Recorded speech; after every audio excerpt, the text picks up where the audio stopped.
नमस्ते, हेलो जी। इस वीडियो में आज हम लोग देखने वाले हैं लाइंस एंड एंगल्स की जो बेसिक्स की मैं एक ही वीडियो बना दिया था, जिसमें कि बहुत बड़ा वीडियो बन गया था 50 मिनट लगभग 1 घंटे का। तो उसमें से क्या है कि हम इसको अब अलग अलग करके समझेंगे, एक एक करके। इसमें 3 पार्ट में हम बेसिक्स को कंप्लीट करेंगे, जिसमें कि पार्ट 1 में होगा हमारा सिर्फ लाइंस के बारे में जानेंगे, पार्ट 2 में हम लोग जानेंगे सिर्फ एंगल्स के बारे में, और पार्ट 3 में जानेंगे जब लाइंस और एंगल्स दोनों एक साथ मिल जाते हैं, देन लाइंस एंड एंगल्स जब साथ में एक साथ जुड़ जाते हैं तो किस तरह का फिगर्स बनता है, किस तरह का एंगल्स बनता है, कौन कौन सा कोण बनते हैं और किस तरह के जो रेखाएं बनती है, वो सब देखेंगे पार्ट 3 में। तो पहला पार्ट 1 में हम लोग क्या देखेंगे, सिर्फ लाइंस के बारे में, यानी कि रेखाओं के बारे में, वो कितने प्रकार के होते हैं, किस तरह की होती है, कैसे बनती है ना। पार्ट 2 में हम लोग देखेंगे सिर्फ कोण के बारे में, कितने प्रकार के होते हैं, किस तरह से वो बनते हैं। पार्ट 3 में देखेंगे लाइंस एंगल, यानी कि रेखाएं एवं कोण दोनों जब मिलते हैं तो किस तरह का फिगर्स बनते हैं, किस तरह का एंगल्स बनते हैं, कितने प्रकार के एंगल बनते हैं, कोण बनते हैं, वो सब देखेंगे पार्ट 3 में। तो आइए चलिए पार्ट 1 को स्टार्ट करते हैं हम लोग। तो पार्ट 1 में हम लोग जानेंगे सबसे पहले लाइन के बारे में। सबसे पहले हम लोग जानेंगे लाइन के बारे में, है ना, व्हाट इज ए लाइन। तो इससे पहले हम लोग आपको बता चुके हैं कि उसमें कि ये सारे क्या है, डॉट्स, है ना। ये सभी क्या है, ये सभी क्या है, डॉट्स है। इस सब को हम बोल सकते हैं डॉट्स या फिर पॉइंट्स, है ना। ये सबको डॉट्स बोल सकते हैं या फिर पॉइंट्स बोल सकते हैं, यानी कि इसका हिंदी क्या होता है, बिंदु होता है, ठीक है। तो ये सारे क्या है, डॉट्स हैं या फिर बिंदुएं हैं।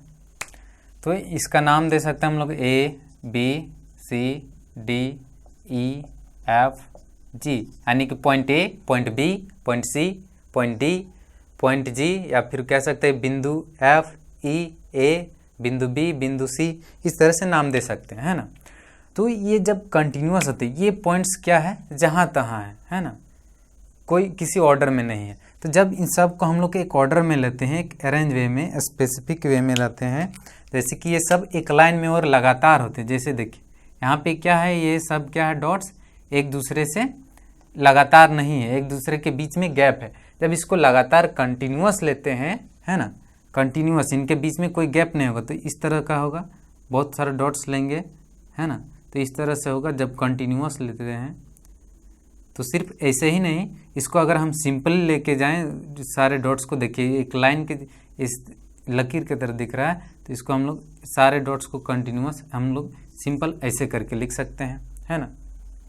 तो ये क्या है, इसमें बहुत सारा डॉट्स है, कंटिन्यूअस है, तो उसको हम लोग इस तरह से भी ले सकते हैं, बहुत सारे डॉट्स को, है ना, इस तरह से भी ले सकते हैं, यानी कि इस तरह से सिंपल अगर लेके जाएं तो इसमें क्या हो रहा है, हर एक डॉट्स का क्या हो रहा है, डायरेक्शन चेंज हो रहा है, यानी कि दिशा बदल रहा है। और इस केस में, इस वाले फिगर में क्या हो रहा है, डायरेक्शन यानी कि दिशा जो है नहीं बदल रहा। इसमें क्या हो रहा है, दिशा यानी कि डायरेक्शन क्या हो रहा है, बदल रहा है। और इसमें क्या हो, डायरेक्शन फिक्स है, एक ही डायरेक्शन, या तो उधर है या फिर इधर है, डायरेक्शन इसमें क्या है, फिक्स है। और इसमें अगर हम लोग एरो लगा देते हैं तो इसका मतलब क्या है, इसको हम लोग आगे बढ़ा सकते हैं और पीछे भी बढ़ा सकते हैं। तो ये क्या है, ये एक तरह का सिंबल है, ये एक तरह का क्या है, सिंबल है ना। लाइन क्या है, एक सिंबल है, यानी कि एक संकेत है, किसका है, किसी लेंथ का है, किसी लंबाई की क्या है, एक संकेत है, जिसको जो हम आगे या फिर पीछे बढ़ा सकते हैं।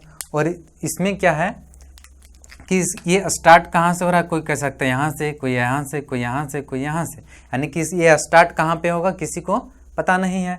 और ये अंत आगे कहाँ होगा, नहीं, इसको आगे हम लोग अनंत तक बढ़ा सकते हैं, इन्फिनिटी तक, और इसको पीछे भी अनंत तक यानी कि इन्फिनिटी तक बढ़ा सकते हैं। तो इसका मतलब ये हुआ कि इसका ना तो स्टार्टिंग पॉइंट मालूम है और ना ही एंडिंग पॉइंट यानी कि टर्मिनेटिंग पॉइंट भी नहीं मालूम है, यानी कि इसका प्रारंभिक बिंदु भी नहीं पता है और अंतिम बिंदु भी नहीं पता है। तो हम कह सकते हैं कि a line is a symbol, a line is a symbol of length which starting and ending point both are unknown. A line is a symbol with a starting and ending point both are unknown. यानी कि symbol यानी कि लंबाई, ये रेखा जो है एक संकेत है, रेखा किसी लंबाई की एक संकेत है जिसका ना तो प्रारंभिक बिंदु का पता होता है और न ही अंतिम बिंदु, यानी कि प्रारंभिक बिंदु और अंतिम बिंदु दोनों लापता होता है। ठीक है, तो उसको बोलते हैं लाइन। ठीक है, और लाइन को हम लोग ऐसे दिखाते हैं। ठीक है, एरो बना के। ठीक, तो ये हो गया लाइन के बारे में। हम लिखवाएंगे नहीं, आप लोग वीडियो को पॉज करके दोबारा सुन के आराम से लिख सकते हैं अगर कोई नोट करना चाहे तो। और हाँ, अगर किसी को नोट्स चाहिए होगा तो आप लोग हमें कमेंट में बता सकते हैं, मैं आपको PDF प्रोवाइड करवा दूंगा। ठीक है, तो चलिए ये हो गया लाइंस के बारे में, है ना। तो ये अब ये जो पॉइंट्स है उनको कुछ थोड़ा सा जान लेते हो पॉइंट्स के बारे में, है ना। इन पॉइंट्स के बारे में हम लोग को थोड़ा सा और जानना है ना। जैसे देखते हैं, ये कोई लाइन है, ये कोई लाइन है, इसमें मान लेते हैं पॉइंट है, यहाँ पे एक पॉइंट, इसमें तो बहुत सारे पॉइंट्स हैं लेकिन हम मान ले रहे हैं बस कोई 3 पॉइंट को ले रहे हैं, P, Q, R, ये 3 पॉइंट्स हैं जो कि इस लाइन पर है। ये लाइन का नाम है L। और हाँ, किसी लाइन को जो हम लोग नेमिंग है उसका नेमिंग AB ऐसे भी कर सकते हैं, है ना। इस लाइन का नाम PQ, यानी कि कुछ भी उसका नाम रख सकते हैं, या फिर इसके अलावे फिर हम लोग लाइन को L या फिर इस तरह से M लाइन, ये L लाइन, M लाइन, यानी कि रेखा L, रेखा M, इसमें रेखा AB, रेखा PQ, इस तरह से कर सकते हैं, उन लोग का नामकरण, है ना। तो इसमें क्या है, L में जो है 3 बिंदु है, L रेखा में 3 बिंदु हैं। कौन कौन सी, P, Q और R। यहाँ पे मान लेते हैं और भी बिंदु हैं, S, है ना, T, M, बहुत सारे बिंदु हैं इस तरह से। यहाँ पर भी एक बिंदु है, L है। ठीक है, तो अगर यहाँ पे देखें हम लोग इस फिगर में, यहाँ से लेकर के यहाँ तक में, तो अगर पूछा जाए कि कौन कौन सी बिंदुएं जो है एक लाइन पे है, यानी कि एक सीधी रेखा पर है, तो बिंदु P, Q एंड R, यानी कि P, Q and R, these are the 3 points which lie on a line L। तो और S, T, M, A, B, C, D, E, F, G and L, these are the points which do not lie on the line, यानी कि किसी line पर है नहीं, यानी कि वे P, Q, R जो बिंदु है रेखा L पर स्थित है, और बाकी सारे बिंदुएं A, B, C, D, E, F, G और S, T, M और L जो बिंदुएं हैं किसी रेखा पर नहीं है। तो वे सारे बिंदुएं जो किसी लाइन पर यानी कि एक सीधी रेखा पर हो, उन सब को हम लोग बोलते हैं कॉलिनियर पॉइंट्स। उसको क्या बोलते हैं हम लोग, कॉलिनियर पॉइंट्स, है ना। और वे बिंदुएं जो किसी लाइन पर न होकर इधर उधर होता है, यानी कि जहाँ तहाँ होता है इनऑर्डरली, तो उसको क्या कहते हैं, नॉन कॉलिनियर पॉइंट्स। उसको कहते हैं हम लोग नॉन कॉलिनियर पॉइंट्स, है ना। तो यहाँ पे देखिए कॉलिनियर पॉइंट कौन कौन से हैं ना, P, Q and R। Why P, Q and R? These 3 are collinear points because P, Q and R the points which lie on a line, यानी कि वे बिंदुएं जो किसी रेखा पर हो वे संरेखीय होती है ना, संरेखीय बिंदु होती हैं। और वे बिंदुएं जो किसी से रेखा पर ना होकर जहाँ तहाँ होते हैं, उसके अगल बगल या फिर कहीं पर भी, तो उस सबको हम लोग बोलते हैं असंरेखीय बिंदुएं, यानी कि नॉन कॉलिनियर पॉइंट्स। तो नॉन कॉलिनियर पॉइंट्स कौन कौन से हो गए, A, B, C, D, figure में देख सकते हैं आप, F, G, L, S, T और M, ये सभी क्या है, नॉन कॉलिनियर पॉइंट्स, यानी कि असंरेखीय बिंदुएं। तो ये गया बिंदुओं के बारे में। तो अब हम लोग जानेंगे लाइन सेगमेंट क्या होता है। तो लाइन के बारे में तो हम लोग जान गए, ठीक है। अब हम लोग जानेंगे लाइन सेगमेंट के बारे में। जैसे कि ये कोई लाइन है, ये कोई लाइन है। अब इसको क्या करते हैं, सेगमेंट्स, यानी कि उसको तोड़ना। सेगमेंट्स किसी भी चीज़ का सेगमेंट्स यानी कि उसको तोड़ना, तो इसको हम लोग तोड़ देते हैं, इसको हम लोग तोड़ देते हैं। तो तोड़ने के बाद जब इसको हम लोग तोड़े हैं तो यहाँ पे 3 फिगर दिख रहा है। यहाँ पे कितना फिगर दिख रहा है? 3 फिगर दिख रहा है ना। ये फिगर 1, ये फिगर 2, ये फिगर 3। तो ये 3 फिगर्स में क्या है, इसको हम लोग अगर देखें बीच वाले को तो ये इस तरह से है। इसको बड़ा हम लोग बना लेते हैं, पहला केस। तो इसमें क्या है, इसका हम लोग बोल सकते हैं, अगर नाम दे दें, है ना, तो इसका स्टार्टिंग पॉइंट हम कह सकते हैं कि ये ए से स्टार्ट हुआ, यानी कि ए से शुरू हुआ और बी पे अंत हुआ है इसका। और ये भी बोल सकते हैं कि बी से शुरू होकर के ए तक आया है, यानी कि इसका प्रारंभिक बिंदु और अंतिम बिंदु दोनों पता है। जिसमें ए प्रारंभिक होगा तो बी अंतिम हो सकता है, और अगर बी प्रारंभिक बिंदु है तो ए बिंदु जो है अंतिम बिंदु होगी। तो इस तरह से इसको हम लोग लिख सकते हैं कि ए बी, या फिर इसको लिख सकते हैं बी ए, यानी कि ए बी जो है ये क्या है, लाइन सेगमेंट। इसको क्या है, जब उसको तोड़ दिए तो इसको क्या बन गया, उसको सेगमेंट्स में डिवाइड कर दिया, यानी कि लाइन सेगमेंट। यानी कि ये क्या था, एक पूरा कंप्लीट क्या था, ये एक रेखा था। और उसको जब तोड़ दिए, यानी कि उसको भाग भाग में तोड़ दिए, तो ये इसको खंड कर दिए, है ना। इसको अगर हम क्या किए, भाग में तोड़ना यानी कि खंड करना। तो जब खंड कर दिए किसी रेखा को तो वो क्या हो गया, रेखा खंड। और उसी को बोलते हैं लाइन सेगमेंट, रेखा खंड। ये क्या है, रेखा खंड। और इसको क्या कहते हैं हम लोग, लाइन सेगमेंट। तो ये तो जान गए कि ये कहाँ से आता है और कैसे आता है, ठीक है। लेकिन इसको डिफाइन कैसे करेंगे, नहीं, इसको डिफाइन ऐसे करेंगे क्योंकि इसका प्रारंभिक बिंदु और अंतिम बिंदु दोनों पता है। तो ऐसा line, the line which starting and terminating point both are known, the line which starting और ending point both are ending या फिर terminating, हम कुछ भी बोल सकते हैं। तो उस बोलने के तरीके अलग हो सकते हैं, बट कॉन्सेप्ट यही है कि जिसका प्रारंभिक बिंदु और अंतिम बिंदु दोनों पता हो उससे हम लोग क्या कहेंगे, रेखाखंड कहेंगे। And which starting and ending point both are known is called line segment, ठीक है। तो ये हो गया लाइन सेगमेंट के बारे में। रेखा जान गए हम लोग, लाइन सेगमेंट जान गए, collinear points, non collinear points. अब जानेंगे हम लोग रे क्या होता है।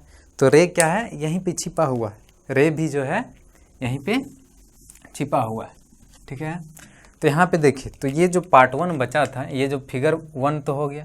अब ये जो फिगर 2 और फिगर 3 है, ये क्या है, ये इस तरह से है ना, और एक इस तरह से है। तो इसमें क्या है, एक का तो हम लोग कह सकते हैं कि ये यहाँ से शुरू हुआ है, और ये जो है यहाँ पे शुरू हुआ है। इसका अगर नाम दे दे ए बी इस तरह से, इसका भी नाम दे सकते हैं पी क्यू ऐसे। तो ये क्या ए से शुरू हो रहा है और बी तक जा रही है, और ये पी से शुरू होकर के क्यू तक जा रहा है ना। लेकिन ऐसा नहीं कह सकते कि क्यू से पी आ रहा है या फिर बी से ए जा रहा है, क्योंकि एरो का मार्क उधर है, पी से क्यू की ओर, यहाँ पे ए से बी की ओर। यानी कि इसका प्रारंभिक बिंदु पता है, ये यहाँ से शुरू हो रहा है, लेकिन कहाँ तक जाएगा, अनंत तक। कहाँ पर, उसका मालूम ही नहीं है। इसका भी प्रारंभिक बिंदु पता है पर अंतिम बिंदु पता ही नहीं, अंत में कहाँ जाएगा। यानी कि स्टार्टिंग पॉइंट मालूम है और एंडिंग पॉइंट नहीं मालूम है। जिस तरह से सन से भी लाइट आती है तो हम लोग को तो पता है सन से आ रहा है, लेकिन कहाँ तक जाएगा ब्रह्मांड में, कहाँ तक किसी को पता नहीं है, तो उसको हम लोग किरण बोलते हैं। उसी तरह से इसको भी हम लोग किरण कहेंगे, इसको भी हम लोग किरण कहेंगे, है ना, किरण यानी कि रे। यानी कि अब इसको डिफाइन करेंगे कैसे, ये तो कहाँ से आता है तो पता चल गया। अब डिफाइन कैसे करना है कि the line, it is a line which starting point is known but the ending point is unknown, है ना। Which starting point is known but the ending point is unknown is called रे। और किरण यानी कि इसको हिंदी में कैसे बोलेंगे, ऐसे लाइन जिसका प्रारंभिक बिंदु का तो पता है लेकिन अंतिम बिंदु पता नहीं है ना। तो ये हो गया किरण। अब इसमें बात है कि इन लोग को हम लोग सिंबलाइज कैसे करेंगे, इन लोग को संकेत के माध्यम से कैसे लिखेंगे, ठीक है। ये फिगर तो हो गया, जैसे ये हो गया फिगर, है ना, रेखा का, ए बी इसको दे दें। ये क्या है, रेखाखंड है, इसका भी नाम दे सकते हैं बी, है ना। अब ये क्या है, एक किरण है, इसका भी नाम देते हैं बी। अगर सिंबल लेके लिखें तो हम लोग ऐसे लिख सकते हैं इसको, ए बी इस तरह से, यानी कि बी से शुरू के ए से आ रहा है या ए से शुरू के बी के, किसी का पता नहीं है ना कहाँ से कहाँ जा रहा है। और ए बी में क्या है, इसको हम लोग ए बी लिख सकते हैं या फिर बी ए भी लिख सकते हैं, और ऊपर में इस तरह से साइन देंगे क्योंकि ये रेखाखंड है, क्योंकि ये रेखाखंड है। ये सब क्या है, उसका सिंबल है रिप्रेजेंट करने के लिए। फिर कोई किरण रहेगा तो उसको हम लोग ऐसे रिप्रेजेंट करेंगे इस तरह से, क्योंकि ये ए से बी की ओर जा रहा है। इसको हम लोग ए बी से ए, ये गलत है, ये गलत है, उसको ऐसे नहीं कर सकते। यानी कि पी क्यू कोई किरण है इस तरह से, तो हम लोग लिख सकते हैं पी इस तरह से पी क्यू को, ठीक है ना। इस तरह से पी क्यू कोई रेखाखंड होगा तो उसको पी क्यू लिख सकते हैं या फिर क्यू पी लिख सकते हैं, ठीक। और ये कोई रेखा होगा तो इसको पी क्यू इस तरह से या फिर क्यू पी इस तरह से, यानी कि इसको जो हम लोग ए बी जो है या फिर बी ए भी लिख सकते हैं इसको, ठीक है। तो ये हो गया इन लोग का सिंबल सारे का। अब हम लोग जानेंगे कि पैरेलल लाइंस क्या होता है और नॉन पैरेलल लाइंस क्या होता है, और एक होता है ट्रांसवर्जल, जो कि बहुत आसान है, तुरंत समझ में आ जाएगा आपको। जैसे देखिए वो कुछ फिगर से दिखा रहे हैं हम, ठीक है। इन फिगर्स को ध्यान से देखें।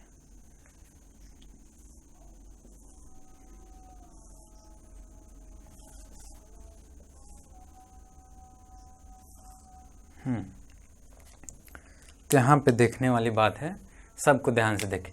अगर इसको हम इस तरह से सबको, ये सब क्या है, रेखाएं, ये सारे क्या है, रेखाएं, ठीक है। यानी कि सब में क्या होगा, एरो होगा। सबको आगे पीछे हम लोग कहीं भी बढ़ा सकते हैं।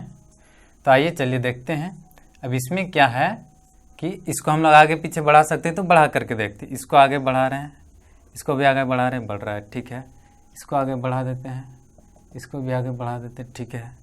इसको आगे बढ़ा देते हैं, इसको भी आगे बढ़ा देते हैं। इधर इसको पीछे बढ़ाते हैं, इधर पीछे बढ़ाते हैं, इधर इसको आगे बढ़ाते हैं, फिर सबको इधर आगे बढ़ाते हैं। सबको बस आगे पीछे बढ़ा देना है, ये तो बस जादू हो गया। देखिए सबको आगे बढ़ाते हैं। तब यहाँ पे देखिए क्या दिख रहा है। इस केस में यहाँ पे क्या हो रहा है, इसको आगे उधर बढ़ाएं, इसको भी इधर, यहाँ पर भी आगे इधर बढ़ाएं, तो दोनों एक दूसरे को कहीं पे काट रही है या फिर इंटरसेक्ट कर रही है, नहीं काट रही है या ना ही इंटरसेक्ट कर रही है, कुछ इन दोनों तो हिंदी इंग्लिश है। तो यहाँ पे क्या है, ये दोनों आगे इंटरसेक्ट कर रही है, हाँ यहाँ पे इंटरसेक्ट कर रही है, आगे बढ़ा दे, लेकिन पीछे बढ़ाएं तो कर रहा है, नहीं कर रही है, ठीक है। यहाँ पे जब इन लोग को आगे बढ़ाएं तो इंटरसेक्ट नहीं कर रहा, पीछे बढ़ाएं तो कर रहा है, तब भी नहीं कर, नहीं, ये दोनों केस है। इसमें क्या है, पीछे बढ़ाएं इधर आगे तो इंटरसेक्ट नहीं किया, एक दूसरे को नहीं काटी, फिर इधर जब बढ़ाएं तो एक दूसरे को काट रही है यहाँ पे। फिर इस केस में क्या हुआ, इस केस में भी जब आगे बढ़ाएं तो काटा, लेकिन पीछे बढ़ाएं तो नहीं काटा, तो यहाँ पे काटा। और ये दोनों केस में क्या हुआ, नहीं कटा, है ना। ये दोनों केस में क्या हुआ, नहीं कटा। तो जब दो लाइंस एक साथ होंगी और दोनों को जब हम लोग पीछे और आगे बढ़ाएंगे, पीछे कटा, एक दूसरे को काटा, कहीं नहीं कटा, आगे काटा, नहीं काटा, तो इस तरह का जो पेयर होगा, जैसे ये केस और ये केस, यह इस दोनों केस में आगे और पीछे कितना भी आगे तक बढ़ाएं और पीछे भी बढ़ाएं, दोनों एक दूसरे को कभी नहीं काट रही है। तो इस तरह का लाइंस, जब लाइंस का जो पेयर होगा तो उस सबको हम लोग बोलते हैं पैरेलल लाइंस। क्या बोलते हैं, पैरेलल लाइंस, यानी कि इसको हम लोग बोलते हैं समांतर रेखाएं। ऐसी रेखाएं जिसको आगे और पीछे बढ़ाने पर दोनों एक दूसरे को कहीं नहीं काटती है, वैसी रेखाओं को समांतर रेखाएं कहते हैं, ठीक है। और असमांतर रेखाएं जस्ट इसका उल्टा, जिसको पीछे या आगे कहीं पर भी बढ़ाएं और एक दूसरे को अगर काट दे तो उसको हम लोग कहेंगे नॉन पैरेलल लाइंस, यानी कि असमांतर रेखाएं, क्योंकि वो एक दूसरे को काट रही है, इंटरसेक्ट कर रही है आगे या पीछे बढ़ाने पर। तो ये हो गया समांतर रेखाएं और असमांतर रेखाएं, ठीक है। तो जैसे कि अब यहाँ पे देखिए, इसका नाम दे देते हैं ए बी, इसका नाम दे दिए हैं पी क्यू, ठीक है। तो यहाँ पे हम लिख सकते हैं कि A B parallel P Q, या फिर इसको अगर सिंबल से लिखें, किससे, सिंबल से यानी कि संकेत के माध्यम से, तो लिख सकते हैं हम लोग A B parallel P Q. ठीक है, और यहाँ पे इसका भी नाम देते हैं सी डी, और यहाँ पे नाम देते हैं एम एन। ठीक है, तो यहाँ पे हम लोग लिख सकते हैं कि C D parallel M N, या फिर ये भी लिख सकते हैं M N parallel C D, और यहाँ पर भी लिख सकते हैं कि P Q parallel A B, है ना, यानी कि ए बी पी क्यू के पैरेलल है या फिर पी क्यू ए बी के पैरेलल है। यहाँ पर भी बोल सकते हैं कि सी डी एम एन के पैरेलल या फिर एम एन सी डी के पैरेलल है, कुछ भी बोल सकते हैं, दोनों में से कोई भी लिख सकते हैं। ठीक है, लेकिन ये दोनों केस में क्या है, ये दोनों पैरेलल नहीं है, तो उसको हम लोग ऐसे लिखेंगे। अगर इसका नाम दे देते हैं, जैसे कि इसका नाम देते हैं टी एस, और यहाँ पे देते हैं पी आर, तो यहाँ पे क्या हो जाएगा, टी एस पैरेलल नहीं है किसका, पी आर का, तो ये हो गया इससे नॉन पैरेलल लाइंस, यानी कि असमांतर रेखाएं। तो ये तो हो गया रेखाएं, और एक रेखा बची हुई है तिर्यक रेखा, जो कि बहुत इम्पोर्टेंट है। तिर्यक रेखाएं, तो तिर्यक रेखा से रिलेटेड और समांतर रेखाओं से रिलेटेड बहुत सारे थ्योरम्स हम लोग को पढ़ने को मिलेंगे इस चैप्टर में। तो ये तो अभी क्या पढ़ रहे हैं हम लोग ना, क्लास 9 के जो है 6 चैप्टर है लाइन्स एंड एंगल्स, उसका बेसिक्स में पार्ट 1 में। तो आइए देखते हैं ट्रांसवर्जल क्या है। ट्रांसवर्जल यानी कि तिर्यक रेखा, तिर्यक रेखा ये क्या है, तिरछी रेखा इसको बोलते हैं। क्या बोलता है, तिरछी रेखा, तिरछी रेखा। तो ये तो नाम से ही पता चला, तिरछी यानी कि तिरछा, कोई भी जो तिरछी रेखा है ना, इस तरह से, यानी कि देखिए दो पैरेलल लाइन से, ये दोनों क्या है, एक बिल्कुल सीधा है, और इस तरह से दो पैरेलल लाइन अगर लेंगे तो ये दोनों क्या है, एक बिल्कुल सीधे है, बिल्कुल ये दोनों सीधी है, ये दोनों भी बिल्कुल सीधी है, लेकिन ये क्या है, तिरछी है। इस तरह से फिर और एक लाइन लेंगे तो ये क्या है, तिरछी है। हाँ, आप कह सकते हैं कि यहाँ पर भी एक और लाइन ले लेंगे तो इस तरह से, तो ऐसा भी हो सकता है फिर, लेकिन जब दो ऐसे लेंगे तो ये दोनों एक दूसरे के पैरेलल है, तो वो उसको हम लोग तिर्यक रेखा नहीं बोलेंगे। तिर्यक रेखा उसको बोलेंगे जब कोई आकर के इस दोनों को काट दे इस तरह से। तो ये जो है तिरछी हो गई, और ये दोनों पैरेलल लाइन्स। तो ये जो दो पैरेलल लाइन्स को जो काटती है एक रेखा, यहाँ पे ये तिर्यक रेखा है ना, कोई तिर्यक रेखा ऐसे भी आ सकता है, यहाँ पे इन लोग को काट सकता है ना, तो इन लोग को भी ऐसे करके काट सकता है। तो ये जो तिरछी रेखा जो दो पैरेलल लाइन्स को काट रही है, इसी को हम लोग कहते हैं ट्रांसवर्जल। इसी को क्या कहते हैं, ट्रांसवर्जल, है ना, ट्रांसवर्जल। तो transversal is a line, transversal is a line which intersect two parallel line, यानी कि दो समांतर रेखाओं को जो काटती है उसको हम लोग कहते हैं ट्रांसवर्जल, यानी कि तिरछी रेखा। तिर्यक रेखा, तिर्यक रेखा क्या है, वह तिरछी रेखा जो दो समांतर रेखाओं को काटती है या प्रतिच्छेद करती है, उसको हम लोग क्या कहते हैं, तिर्यक रेखा कहते हैं। ठीक है, तो ये पार्ट 1 में बस इतना ही। अब हम लोग पार्ट 2 में जानेंगे बहुत सारे एंगल्स के बारे में, उसके बाद पार्ट 3 में हम लोग जानेंगे लाइंस और एंगल्स जब जुड़ जाते हैं एक दूसरे से तो कितने सारे एंगल्स बनते हैं, किस तरह के फिगर्स बनते हैं, उस सब के बारे में जानेंगे। धन्यवाद, अच्छे से रहिए, पढ़िए, बाय।